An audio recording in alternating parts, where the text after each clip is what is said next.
Bienvenue sur le plateau de Cardio Online au JESFC 2023. Je suis Albert Agege, hôpital européen Georges Pompidou à Paris. En face de moi, Philippe Charon, la Pitié-Salpêtrière à Paris. Et nous allons parler de la prise en charge thérapeutique des cardiomyopathies hypertrophiques obstructives et donc de l'obstruction dans la cardiomyopathie hypertrophique. Première question, très simple, comment on diagnostique l'obstruction ? Alors, l'écho, on raisonne en gradient maximal et on estime qu'il y a un gradient présent si le gradient maximal est supérieur à 30 mm de mercure. Et ça, c'est un tiers des patients qui l'ont au repos. Et à l'effort ou après provocation, c'est un deuxième tiers de patients qui a ce gradient. Alors, quand il y a une cardiomyopathie hypertrophique, une obstruction supérieure à 30 et qu'il y a des symptômes, quels sont les traitements médicamenteux que l'on peut aujourd'hui utiliser ?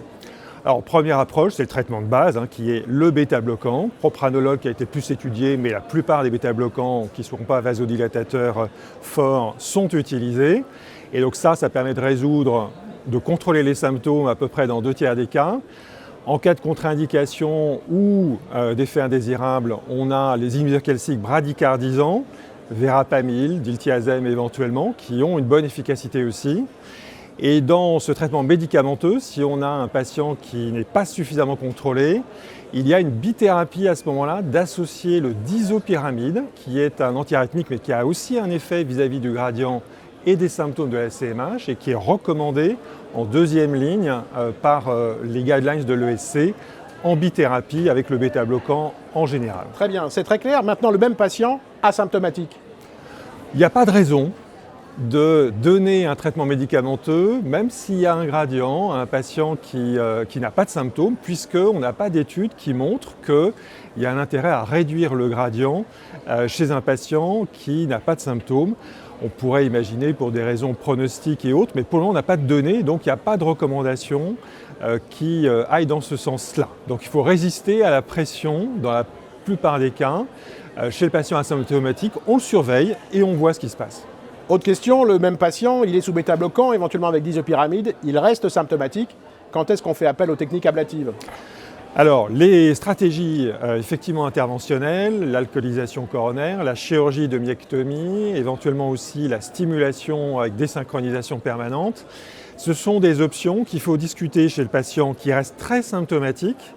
Le niveau de recommandation, c'est pour les classes 3 et 4 NRKH essentiellement, avec un gradient maximal qui reste supérieur à 50 mm de mercure au repos ou après provocation à l'effort. Donc ce sont des patients qui sont finalement quand même assez ciblés. Pourquoi ? Parce qu'il y a une mortalité pas négligeable avec ces stratégies alternatives.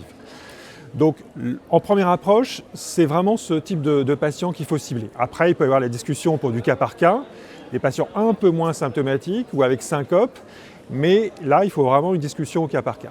D'accord. Il semble là, aujourd'hui, qu'on arrive à une nouvelle ère, qui est l'arrivée des inhibiteurs de la myosine cardiaque, qui pourrait révolutionner cette approche des CMH obstructives. Vous pouvez nous en dire un mot ? C'est vrai.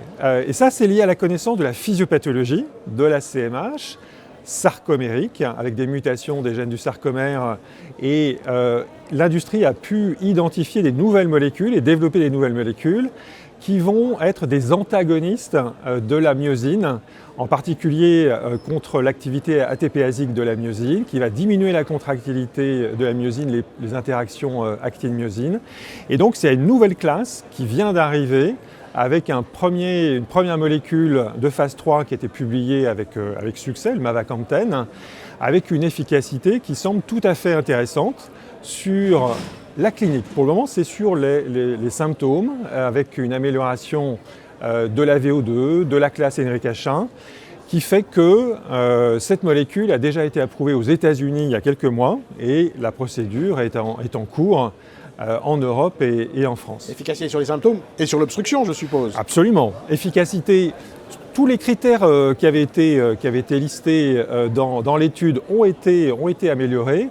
Le critère principal, donc les symptômes et la VO2, le gradient bien entendu, mais aussi d'autres critères comme le NT-proBNP qui est très très significativement amélioré, des critères écho aussi comme le volume de l'oreillette gauche par exemple. Donc il y a tout un ensemble d'éléments qui est assez cohérent pour dire qu'il y a de bonne efficacité, en tout cas clinique. Très bien. Eh bien, écoutez, merci beaucoup. On voit que ces nouvelles molécules devraient un peu révolutionner la prise en charge de l'obstruction dans la cardiomyopathie hypertrophique. en association pour l'instant au bêta-bloquant, puisque c'est comme ça que c'était le design de l'étude, et ces nouvelles molécules doivent être disponibles probablement dans l'année en France. Merci beaucoup. Merci.